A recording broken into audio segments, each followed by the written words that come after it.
اس دنیا کے بعد ہم ختم ہونے والے نہیں ہیں. ہمارا عقیدہ یہ نہیں کہ اس دنیا کے بعد ہم ختم ہو جائیں گے، بلکہ ہمارا عقیدہ یہ ہے اور ہر مسلمان کا عقیدہ یہ ہے کہ اس دنیا کے بعد ایک اور دنیا ہے اور وہ دنیا کبھی ختم نہیں ہوگی. تو جو خودکشی کرنے والے لوگ ہیں، سوسائڈ کرنے والے لوگ ہیں، وہ اس لیے خودکشی کرتے ہیں کہ میں یہاں بہت پریشان ہوں، یہاں بہت مصیبت میں ہوں، یہاں بہت تکلیف میں ہوں، مر جاؤں گا تو آرام پا جاؤں گا. مگر اسلام یہ کہتا ہے کہ اس دنیا کے بعد جو اگلی دنیا ہے جو کبھی ختم نہیں ہوگی، نہ ختم ہونے والی دنیا ہے، اگر اس دنیا کی مصیبتوں سے اور تکلیف سے تنگ آ کر کے تم نے خودکشی کی، آتما ہتیا کی، سوسائڈ کیا تم نے، تو اس دنیا کے اندر تم ہر وقت، ہر گھڑی، ہر ساتھ اسی سوسائڈ کی کیفیت سے گزرتے رہو گے. جیسے کسی نے زہر پی کر خودکشی کی تو اب اس دنیا میں آپ کو ہمیشہ زہر پلایا جائے گا، پھر مارا جائے گا، پھر زندہ کیا جائے گا، پھر زہر پلایا جائے گا، پھر زندہ کیا جائے گا، پھر زہر پلایا جائے گا. یہ سلسلہ تمہارے ساتھ کیا جائے گا. تو اب چونکہ ہمارے نبی صلی اللہ علیہ وآلہ وسلم کا فرمان یہ ہے کہ جس چیزوں کو بھی تم نے سوسائڈ کے لیے استعمال کیا، وہ چیز سے تمہیں ہر وقت تکلیف دی جائے گی. تو یہ چند دن کی تکلیف اٹھا لو، یہ چند ساعتوں کی تکلیف اٹھا لو، لیکن وہ ہمیشہ کی نہ ختم ہونے والی تکلیف سے محفوظ ہو جاؤ، کیونکہ یہ جان تمہاری جو خود کی جان ہے یہ میرے اللہ کی امانت ہے. اور اللہ کا فرمان ہے، جیسے کہ میں نے آیہ کریمہ کی تلاوت کی، کہ تم اپنی جان کو اپنے ہاتھوں سے قتل مت کرو، قتل مت کرو. تمہاری جان پر کوئی مہربان ہو یا نہ ہو، اللہ تم پر مہربان ہے. اللہ تم پر مہربانی فرماتا ہے، وہ تم پر کرم فرمانے والا ہے. اس لیے تم نے اپنی جان کو ہاتھوں سے نہ جانے دینا. دور رسالت میں آپ صلی اللہ علیہ وآلہ وسلم میں ایسے واقعات پیش آئے، سوسائڈ کے واقعات پیش آئے اللہ کے رسول صلی اللہ علیہ وآلہ وسلم کے دور میں. جیسا کہ حدیث پاک میں، حدیث صحیح میں آتا ہے کہ ایک شخص کا ہاتھ کٹ گیا. یہ مسلم شریف کی حدیث ہے. ایک شخص کا ہاتھ کٹ گیا تو اب اس تکلیف کو، اس درد کو برداشت نہیں کر سکا، اس کے زخم کو برداشت نہیں کر سکا، اور اس نے کیا کیا کہ اس نے چھری لے کر کے پھر اپنے وجود پر حملہ کیا، اور اتنا خون بہا، اتنا خون بہا کہ وہ اس کو برداشت نہیں کر سکا، اور پھر اسی میں وہ انتقال کر گیا. یعنی اس نے ایسے حالات پیدا کیے کہ اس کی موت ہو جائے، اس نے ایسے حالات پیدا کیے کہ اس کی موت ہو جائے، وہ مر جائے، اس کا انتقال ہو جائے. تو اللہ کے رسول علیہ السلام نے فرمایا کہ اللہ تعالیٰ اس کے بارے میں فرماتا ہے کہ میرے بندے نے اپنی جان کے معاملے میں جلدی کی، عجلت سے کام لیا، اور پھر جو اس کے لیے وعید بیان کی گئی، میرے آقا فرماتے ہیں اب یہ ہمیشہ جہنم میں رہے گا. خودکشی کرنے والے کے بارے میں بخاری مسلم شریف کی بھی حدیث ہے کہ وہ ہمیشہ جہنم میں رہے گا. حالانکہ اس کی تشریح میں ہمارے محدثین نے کہا ہے کہ یہاں ہمیشگی سے مراد ایک طویل مدت ہے. لیکن سوچے تو صحیح، جہنم کا ایک لمحہ بھی دردناک ہے، جہنم کا ایک لمحہ بھی دردناک ہے، لیکن ہمیشہ جہنم میں رہے گا. میرے آقا صلی اللہ علیہ وآلہ وسلم فرماتے ہیں اچھا جہنم کے اندر اگر صرف وہ پڑا رہتا، میری آپ توجہ کریں، اللہ کرے ان لوگوں تک یہ بات پہنچے جو ذہن میں پلان بناتے تھوڑی تھوڑی مصیبت سے، کچھ غلط کام کرتے پکڑا گیا تو لوگ سوسائڈ کر لیتے ہیں، قرضہ زیادہ ہو جائے تو لوگ سوسائڈ کر لیتے ہیں، اسی طریقے سے ٹینشن زیادہ ہو جائے تو لوگ خودکشی کر لیتے ہیں. اور خودکشی کرنے کے مختلف طریقے. میں پوچھتا ہوں اللہ نہ کرے چلیں اگر کوئی بندہ گناہ کرتے پکڑا گیا، ٹھیک، اس کا علاج خودکشی نہیں ہے. آپ سے گناہ ہو گیا، آپ نے کیا گناہ، خود کیا، ہو گیا، جو بھی ہوا، اسلام تو بتا رہا ہے نا کہ جب شرک کی معافی ہو سکتی ہے، ایک راستہ ہے. اللہ فرماتا ہے اگر کسی نے شرک سے توبہ نہیں کی میں اس کو معاف نہیں کروں گا. سب سے بڑا گناہ شرک ہے. جب شرک کی معافی ہو سکتی ہے کس سے؟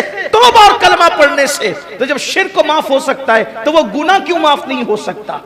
جس گناہ کی وجہ سے لوگ آپ کو ذلیل کر رہے ہیں. تو اللہ نہ کرے اگر کوئی گناہ کرتے ہوئے آپ پکڑا گئے یا کچھ ہو گیا، لوگ ذلیل ہی تو کریں گے. آپ توبہ کر کے اپنے اللہ کو منا لیں. دنیا کا اعتماد حاصل کرنے کے لیے وقت لگتا ہے، لیکن توبہ کی برکت ہے. اگر اللہ نہ کرے آپ سے گناہ ہو گیا اور آپ پکڑے گئے، معاشرے نے آپ کا بائیکاٹ کر دیا، آپ ذلیل ہو گئے، آپ اس گناہ سے سچی توبہ کر لو.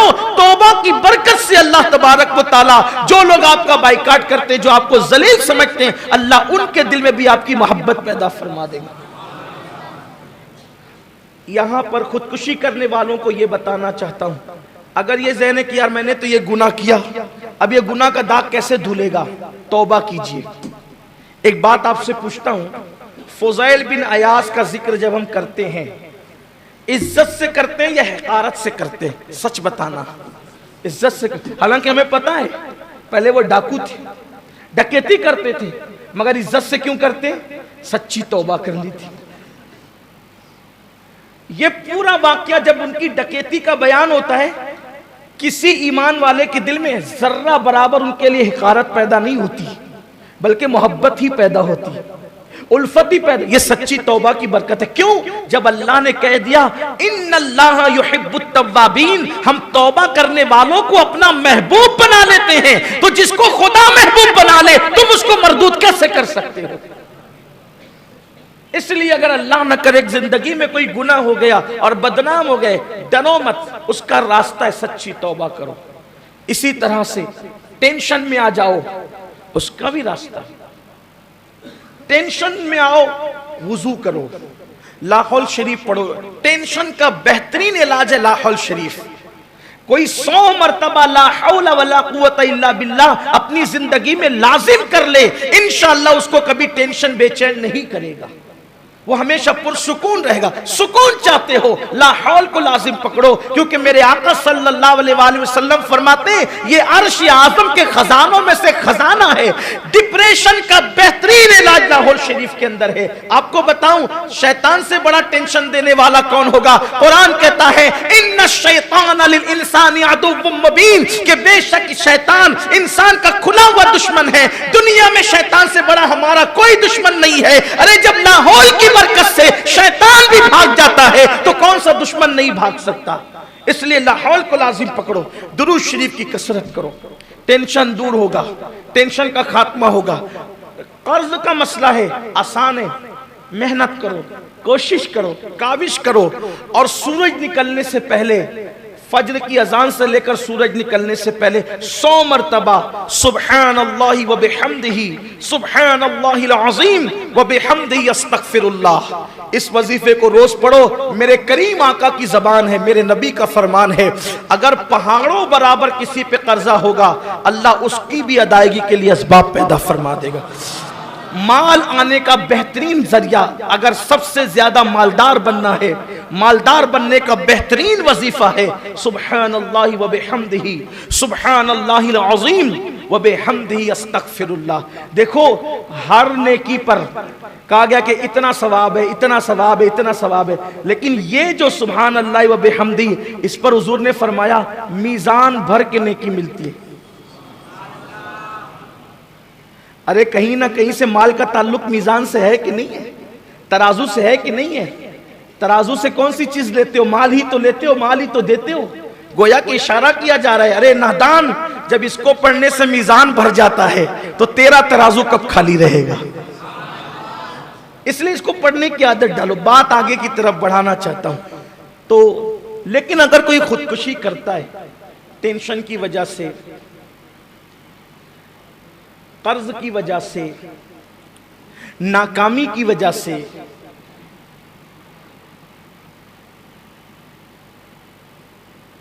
یا کسی اور سبب سے، معاشرے میں ذلت کی وجہ سے، تو ان کے لیے ایک حدیث پاک پڑھ کر جو اصل عنوان ہے اس کی طرف بڑھنا چاہتا ہوں.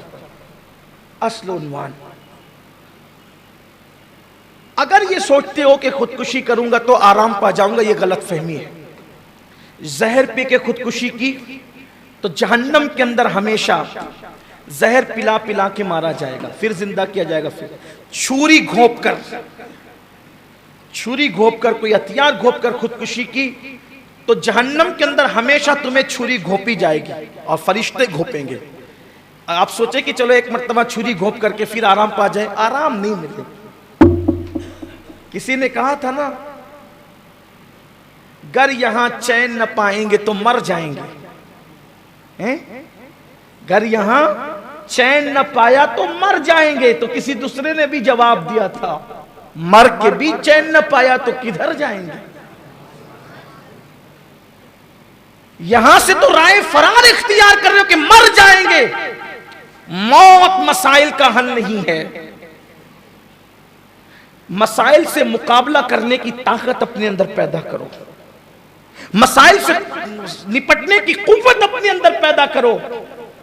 تو میں اپنے جوانوں سے کہنا چاہتا ہوں، یہ نامردی مت دکھانا کہ مسائل سے پریشان ہو کر کے معاذ اللہ اپنی جان دے دو، نہیں، چھری گھونپ کر کے مرو گے تو ہمیشہ جہنم میں چھری گھونپی جائے گی، کتنا دردناک عذاب ہوگا وہ۔ اسی طرح کوئی پھانسی لے کر کے مرے گا، پھانسی لے کر، تو اللہ کے رسول علیہ السلام فرماتے ہیں جہنم کی آگ میں پھانسی لٹکائی جائے گی، اور آگ سے اس کو پھانسی، آگ کے پھندوں سے اس کو پھانسی دی جائے گی، آگ کے پھندوں سے اس کو پھانسی دی جائے گی۔ جس نے پھانسی لی تھی، جس نے رسی پر لٹکا تھا، سوچو یہ رسی پہ لٹکنے کا دکھ تو تھوڑی دیر کا ہے، چند منٹ کا ہے جو ختم ہو جائے گا، لیکن جہنم کے اندر جو آگ کی رسی سے بار بار لٹکا کر کے پھانسی دی جائے گی، اس کے لیے کس کے پاس مدد طلب کرو گے؟ اس کے پاس کہاں جاؤ گے؟ اس کے لیے کس کے پاس جو ہاتھ پھیلاؤ گے؟ یہ تو اللہ کے حبیب غیب دا نبی صلی اللہ علیہ وآلہ وسلم نے فرمایا۔ اس لیے چند لمحوں کے آرام کے لیے نہ ختم ہونے والا عذاب مول مت لو۔ وہاں کا زہر کتنا دردناک ہوگا، وہاں کی چھری کتنی دردناک ہوگی، وہاں کے پھانسی کی آگ کے پھندے کتنے دردناک ہوں گے۔ اور اس سے بڑی بات میرے اللہ نے ارشاد فرمایا کہ میں ایسے لوگوں پہ لعنت کرتا ہوں اور میں نے خودکشی کرنے والوں پر جنت کو حرام کر دیا ہے۔ جنت حرام ہے خودکشی کرنے والوں پر، اس لیے نہ کرنا، مت کرو۔ اس کا حل کیا ہے؟ میں نے آپ کو بتایا حل کیا ہے۔ ایک تو حل یہ ہے، ٹینشن کا خاتمہ درود و سلام کی کثرت سے ہوگا۔ ایک لاہور شریف پڑھ، یہ روحانی علاج ہے اس کا۔